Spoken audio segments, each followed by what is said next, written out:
Wow ক্যা বাত হ্যায়! তারেক রহমান সাহেব শুরুতেই নো বলে ছক্কা মেরে দিয়েছেন। একটু শুনুন।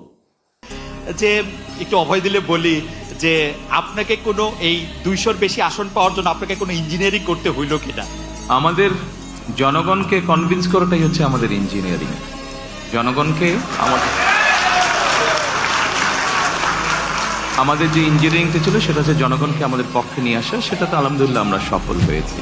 জনপ্রিয় সাংবাদিক খালেদ মহিউদ্দিন সাহেব তারেক রহমান সাহেবের আজকের প্রথম নির্বাচন পরবর্তীতে প্রথম যে সাংবাদিক সম্মেলন এখানে প্রশ্ন করেছেন, আপনি 200-র অধিক আসন পেয়ে এখন সরকার গঠন করতে যাচ্ছেন, আপনারা কি ব্যালট ইঞ্জিনিয়ারিং করেছেন কিনা? কারণ আমরা জানি যে তারা যাদেরকে পরাজিত করে আজকে ক্ষমতায় ধারপ্রান্তে চলে এসছে তারেক রহমান বা বিএনপি, ওই দলটা কিন্তু ব্যালট ইঞ্জিনিয়ারিং করেছে।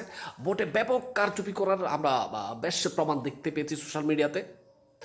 তো তারেক রহমানকেও তিনি এই প্রশ্নটা করেছেন, আপনারাও কি ভ্যালট ইঞ্জিনিয়ারিং করেছেন কিনা, কারচুপি করেছেন কিনা?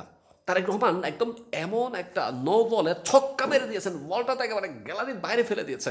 জবটা আপনারাই শুনেছেন, বলেছে হ্যাঁ আমরা ইঞ্জিনিয়ারিং করেছি, আমরা ইঞ্জিনিয়ারিংটা করেছি মানুষের হৃদয় জয় করার ইঞ্জিনিয়ারিং। মানে যেমন বাবা যেমন মা তেমন পুত্র, এমন সুকৌশলী অ্যান্সারটা দিয়েছেন, উপস্থিত সবাই তাকে তো বাহবা দিচ্ছে। আমি মনে করি এই তারেক রহমান সাহেবের এই যে চৌকস বা উপস্থিত বুদ্ধিদীপ্ত এই কথাটা তিনি তার বাকি জীবনে কাজে লাগাবেন এবং তার হাত ধরে বাংলাদেশে একটা সোনার বাংলা গড়বে। তিনি বাংলাদেশটাকে চাঁদাবাজ মুক্ত করবেন, বাংলাদেশটাকে শোষণ মুক্ত করবেন, বাংলাদেশে একটা পরিষ্কার পরিচ্ছন্ন দেশ করবেন, বাংলাদেশের 18 কোটি মানুষের হৃদয় তিনি জয় করবেন।